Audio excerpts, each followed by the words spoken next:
Pean jätkama veel sellest, milles siis see Johannese evangeelium nii eripärane on võrreldes teiste evangeeliumitega. Me teame Jeesuse imelugusid väga palju, võime neid loetleda ja kokku väidetavalt on neid 37, ma ei lugenud tõesti üle, aga kasutades siis materjale, mida ma tänaseks ette valmistades kasutasin, siis sealt öeldi, et neid on 37. Usaldame siis teisi tublisid teolooge, kes on varem osanud kokku lugeda neid.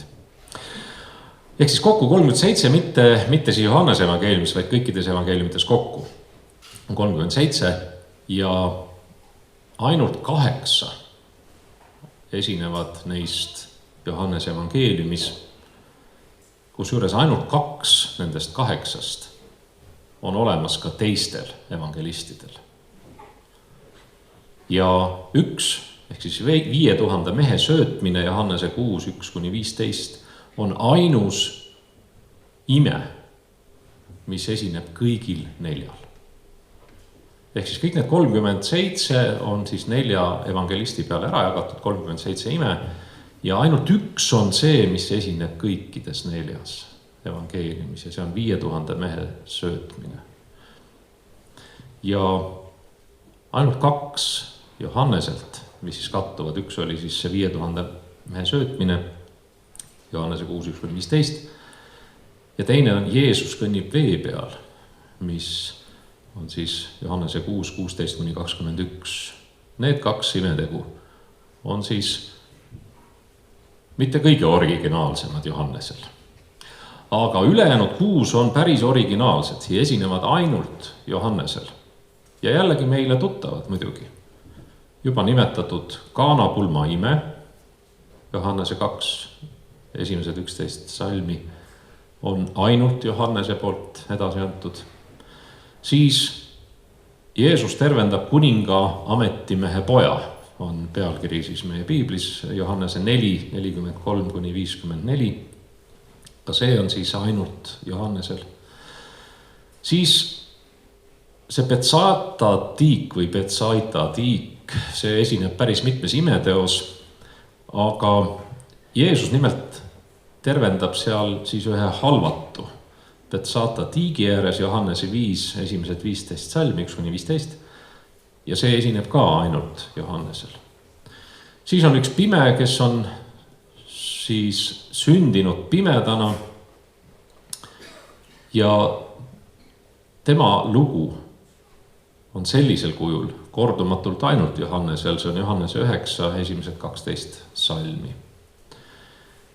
Siis väga oluline lugu meile, kes me oleme ülestõusmisusku, on Laatsaruse ülesäratamise lugu, mis esineb ainult Johannesel.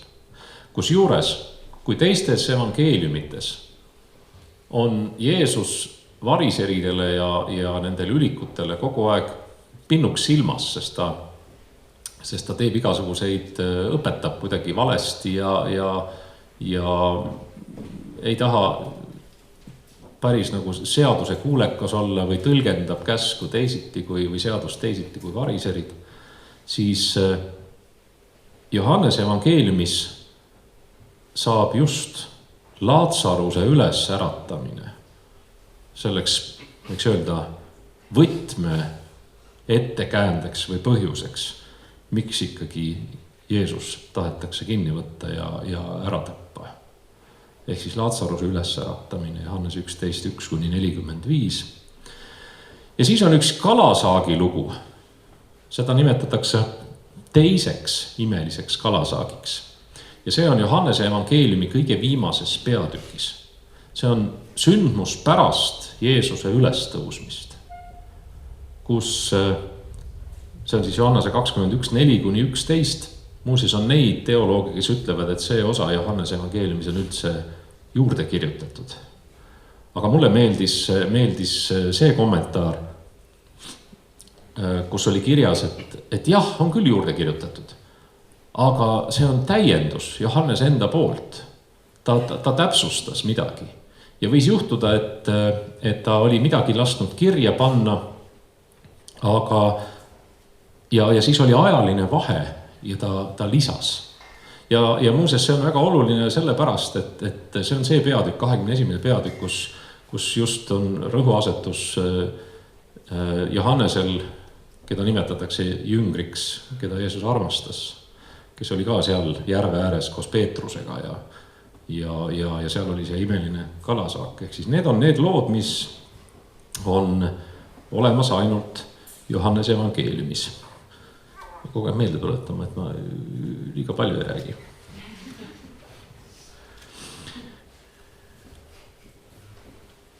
Võrdumid või tähendamissõnad. Meile tundub, et Jeesus kogu aeg ainult nende läbi kõneleski ja õpetas. Meile öeldakse, et see oli tema meetod õpetada ja teile räägiti siin ju ka sellest ja tõepoolest oli. Aga Johannese evangeeliumis pole ühtegi klassikalist tähendamissõna või võrdumit. Mitte ainsatki. On, mida me võime nagu niimoodi venitada natukene nagu tähendamissõna alla või kuidagi nagu paigutada sinna, et teatud läbi sõrmede vaadates ta võiks ju ka olla tähendamissõna. Ütleme hea Karjase lugu näiteks iseenesest või siis on öeldud, et kõige klassikalisem tähendamissõna või võrdum on tegelikult Johannese evangeeliumi algus, kus on mäng siis sõnaga sõna ja sõna sai lihaks. Ehk siis, et see sõna on ju Jeesus, me ju kõik teame.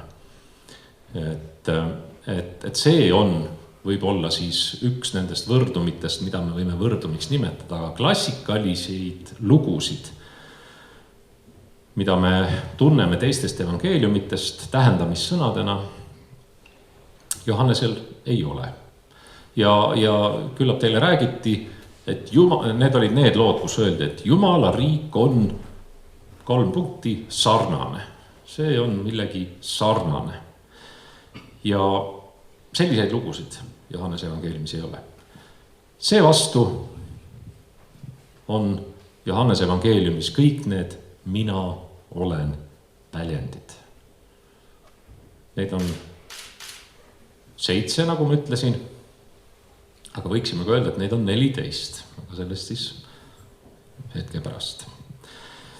Johannese evangeeliumis ongi siis 2 liiki mina olen väljendeid. Osad on sellised, mis meile kohe meelde tulevad ja mida siin mõnda ma olen juba ka sissejuhatuses nimetanud. Ja need on need esimene liik. Esimene liik on see, kus Jeesus siis 7 korral kõneleb, mina olen väljendite kaudu ainsuse esimeses isikus endast ja oma isa poolt antud ülesandest kuulutades Jumala riiki. See oli peaaegu definitsioon, kordan. Ehk siis mina olen väljendite kaudu kõneleb Jeesus ainsuse esimeses isikus endast ja oma isa poolt antud ülesandest kuulutades Jumala riiki. Ja tuletame need siis meelde. Me ei hakka neid ette lugema, me jõuame neid järgmistel kordadel ette lugeda, aga mina olen elu leib, Johannese, ütleme konkreetselt see fraas, Johannese 6:35. Kui te nüüd selle üles kirjutate, siis te leiate selle leiva loo nii ette kui tahapoole seda salmi. Mina olen elu leib, Johannese 6:35. Teine, mina olen maailma valgus, Johannese 6:12. Mina olen uks lammaste jaoks, Johannese 10 ja sellisel kujul esineb siis 10. peatüki salmides 7 ja 9. Mina olen hea karjane, Johannese 10 salmid 11 ja 14. Mina olen ülestõusmine ja elu, Johannese 11:25. Mina olen tee ja tõde ja elu, Johannese 14:6. Mina olen tõeline viinapuu, Johannese 15, salmid 1 ja 5. No ütleme, need salmid tõesti tähistavad konkreetselt seda mina olen fraasi. Et lood on ju loomulikult pikemad. Ja kõigist nendest me hakkame edaspidi rääkima. Aga, et kõike seda mõista, me peame minema hoopis tagasi Vanasse testamenti. Ja kui nüüd kellelgi on piibel kaasas, siis soovitan otsida lahti. See on siis selline pikem lugu, aga see on tuttav lugu meile, 2. Moosese raamatu 3. peatükk ja seal on põleva põõsa lugu, kus Mooses karjatab oma äia Jitro pudulojuseid, nagu vanatõlge ütles. Ja äkki näeb, et põõsas põleb, aga ei põle ära. Muuseas, üks huvitav märkus. Ma sain seda asja siin läbi töötades teada, et 7-haruline küünlajalg, see menora, mis oli ka Jeruusalemma templis ja mida me teame kui juutluse sümbolit ja mis on olemas ka Tallinnas Niguliste kirikus, nii suur, et seda pole nähagi, et te lähete sinna alla ja te ei saagi aru, et see on nii suur. See pidavat, muuseas, mina ei teadnud seda varem, see pidavat sümboliseerima põlevat põõsast. Et see 7-haruline küünlajalg tuletab meelde siis seda tõotust, mida Jumal või selle ülesande, mida Jumal Moosesele andis. Aga see oli nüüd väikene ääremärkus hoopis teisest valdkonnast, aga see oli päris huvitav fakt ja ma tahtsin seda jagada. Aga kui me nüüd loeme, tegelikult võime lugeda seda tõesti pikemalt.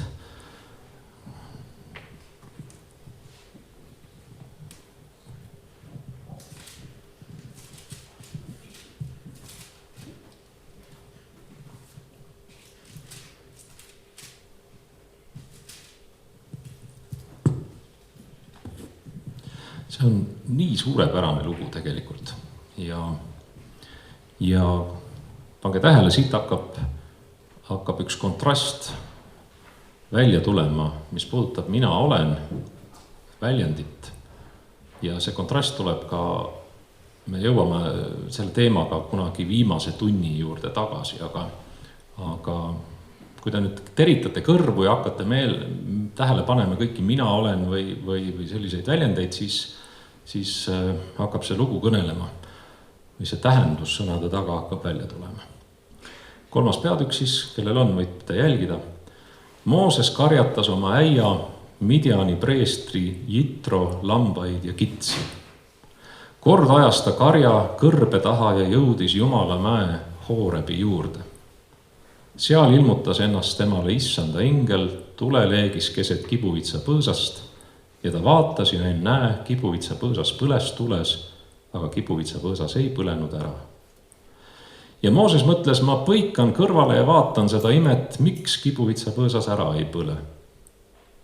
Kui issand nägi, et ta pöördus vaatama, siis Jumal hüüdis teda kibuvitsa põõsas ja ütles, Mooses, Mooses. Ja tema vastas, siin ma olen. Mooses vastas, siin ma olen. Siis ta ütles, ära tule siia, võta jalatsid jalast, sest paik, kus sa seisad, on püha maa. Ja ta jätkas, Jumal siis, mina olen sinu vanemate Jumal, Abrahami Jumal, Iisaki Jumal ja Jaakobi Jumal. Aga Mooses kattis oma näo, sest ta kartis Jumalale otsa vaadata. Ja issand ütles, ma olen küllalt näinud oma rahva viletsust, kes on Egiptuses. Ja ma olen kuulnud nende kisendamist sundijate pärast. Seetõttu ma tean nende valu ja olen alla tulnud neid egiptlaste käest päästma ja neid sellelt maalt viima heale ja avarale maale, mis piima ja mett voolab, kaananlaste, hettide, emorlaste, perislaste, hiivlaste ja jebuuslaste asupaika. Vaata, nüüd on Iisraeli laste hädakisa jõudnud minuni ja ma olen ka näinud rõhumist, millega egiptlased neid rõhuvad. Tule nüüd, ma läkitan su vaarao juurde ja viimu rahvas, Iisraeli lapsed Egiptusest välja. Kuid Mooses ütles Jumalale, kes olen mina, et võiksin minna vaarao juurde ja viia Iisraeli lapsed Egiptusest välja. Kes olen mina? Tähendab, see kontrast, ma tahan natukene mängida sellele, et Jumal räägib ühelt poolt, mina olen, ja siis Mooses ütleb, kes olen mina? Ma olen ka küsinud niimoodi mitut puhku oma elus, kes olen mina? Ma arvan, et paljud teist on küsinud, eriti seistes mõne vastutusrikka ülesande ees, kes olen mina?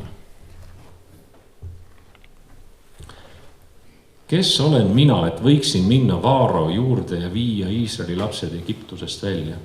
Aga tema kostis, mina olen sinuga. Ja see olgu sulle tähiseks, et mina sind olen läkitanud, kui sa rahva Egiptusest oled välja viinud. Siis te teenite Jumalat sellel mäel.